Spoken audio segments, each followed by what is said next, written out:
drowning in the sea of online reviews and desperately searching for a way to boost your Google rating. You might be tempted by the seemingly easy solution of using a Google review panel, but hold on. Hitting that enter key could land you in hot water. Using services to boost Google reviews is highly discouraged. Google's terms of service are very clear. Reviews must be authentic and reflect genuine customer experiences. Buying reviews or using a review panel directly violates these guidelines. The consequences can range from having those fake reviews removed, which negates the entire point, to a significant drop in your search ranking, making it harder for real customers to find you. So, what's the ethical and effective alternative? Focus on providing excellent customer service.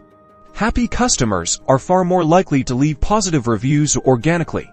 A simple thank you note after a purchase can go a long way. You can also include a QR code that links directly to your Google review page, making it super easy for them to share their positive experience.